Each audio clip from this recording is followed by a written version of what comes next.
जोरों पर है, जहां कई पक्ष और विपक्ष अपनी पार्टियों को छोड़ दूसरी पार्टियों में शामिल होने की होड़ में लगे हुए हैं। इसी बीच लखनऊ में सपा अध्यक्ष अखिलेश यादव की प्रेस कॉन्फ्रेंस हुई, जिसमें बसपा पार्टी के आलम खान, पूर्व विधायक रमेश गौतम ने बसपा का दामन छोड़ सपा में शामिल हुए। इसके साथ ही लालचंद्र गौतम, खुशीराम पासवान, रामशंकर मिश्रा, इरफान खान, अयोध्या चौहान, पूरन लाल, भगवान पूजन वर्मा के कई और लोगों ने भी सपा का दामन थामा। अखिलेश यादव ने सभी लोगों का पार्टी में शामिल होने के चलते स्वागत किया व बसपा सरकार पर जमकर निशाना साधा। आपको हमको जब चाहता फंसा देंगे, इसी फंसा देंगे। आपने आज पिंक ये जो पहना है, इसकी कीमत तो बाजार में 10,000 थी और बता रहे हो तुम 5,000। आओ बहस कर लो। उत्तर प्रदेश बहुत बड़ा प्रदेश है।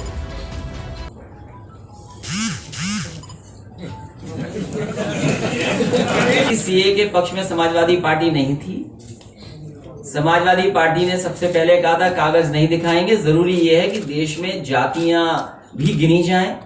जब इतना बड़ी एक्सरसाइज कर रहे हो और फिर जितने झूठे मुकदमे लगे हैं और सभी मुकदमों को वापस देने का काम भी आने वाले समय में होगा। जातियां लिख के पीछे गाड़ियों यहाँ क्यों ला रहे हो? हवाई जहाज में भी तो नाम लिखे रहते हैं लोगों के।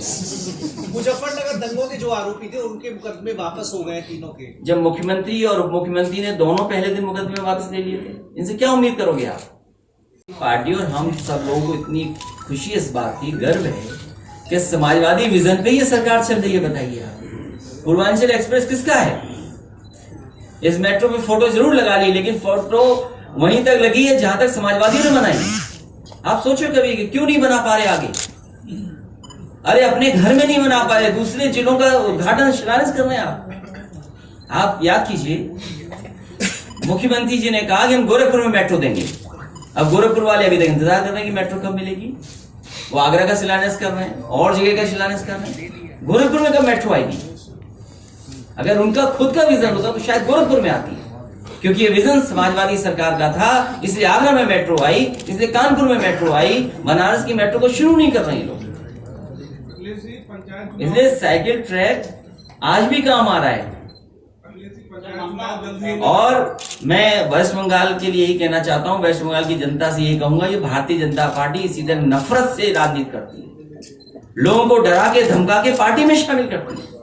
ये उनका मॉडल है, चुके हैं। लेकिन हम बंगाल की जनता से ये कहेंगे कि भारतीय जनता पार्टी को हराएं, कम से कम वहां से संदेश ये जाए कि नफरत की राजनीति कामयाब नहीं हो सकती।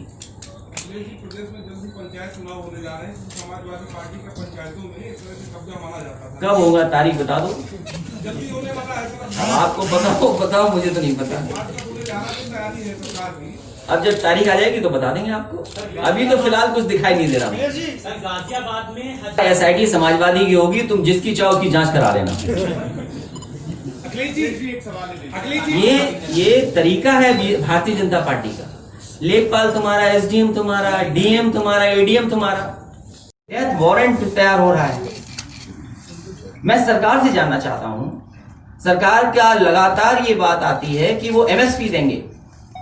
कम से कम ये बताएं कि एमएसपी मिलेगी कहां पर? पूरे उत्तर प्रदेश का धान बिक गया, लुट गया।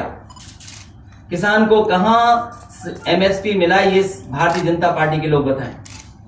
ये देवी पाटन मंडल के बहुत सारे महत्वपूर्ण नेता बैठे हैं, इनके जिले में धान होता होगा।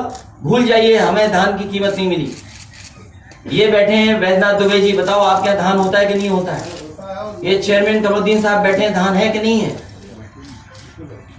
ये हमारी शुक्ला जी बैठी हैं, पूर्व विधायक, बताओ इनके यहाँ धान है कि नहीं है? ये जनप्रतिनिधि हैं, इनसे पूछिए कि कहीं अगर सरकार ने जो एमएसपी था 1800 रुपए से ऊपर किस किसान को दे दिया? 900, 1100 बिक गया। और अकेले में मैं कहूंगा पंडित सिंह जी से बात कर लेना, पूरा बता देंगे किसने ले लिया है अगले पैसे। एक शेर है कि खुदा महफूज रखे मेरे बच्चों को सियासत से। ये वो औरत है जिसने उम्र भर पेशा कराया। इस पर क्या कहना? देखिए, शायरी के एक शेर के बहुत मतलब होते हैं, तो अगर आप उसको फैलाव में जाएंगे तो उसके मानी दूसरे निकलते हैं। यहाँ पर सियासत देखिए, हमारे वहाँ जो सियासी बेदारी को बहुत बड़ा एक दर्जा दिया गया है।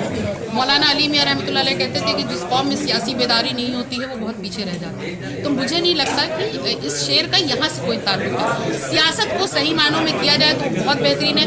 सियासत को किसी चीज़ को जो बीजेपी गवर्नमेंट कर रही है अगर उस तरीके से किया जाए तो वो गलत है। मुझे लगता है दिलों को जोड़ने के लिए जो हमारे संस्कार हैं, जो हमारे भारत की जो खूबसूरती है उसको बनाए रखने के लिए अगर सियासत की जाती है तो इससे बेहतरीन कोई सियासत नहीं है। सीएमआरसी में बड़ा चेहरा आ रही है, तो आगे भी ये लड़ाई आपकी जारी रहेगी? बिल्कुल, अब इस चीज़ की एक पूरी तय होगा रास्ता कि किस तरीके से इसको आगे लेकर के जाना है। निश्चित तौर पर सीएनआरसी के खिलाफ के खिलाफ। आज आपने सपा ज्वाइन किया है, क्या वजह है आप सपा को ज्वाइन करने के लिए और कैसे पार्टी को आगे बढ़ाएंगे? देखिए, मैंने बताया आपको कि समाजवादी पार्टी जो पूरा परिवार है समाजवादी का, उनकी सोच, उनकी विचारधारा एक सेक्युलर विचारधारा है। ऐसी विचारधारा जिसमें हर तबके के लोगों को साथ में बराबरी का दर्जा दिया जाता है। किसी को धर्म, जाति और उसके हिसाब से भेदभाव की कोई गुंजाइश नहीं होती। महिला पुरुष को कोई भेदभाव नहीं है, ऊंच नीच में कोई भेदभाव नहीं।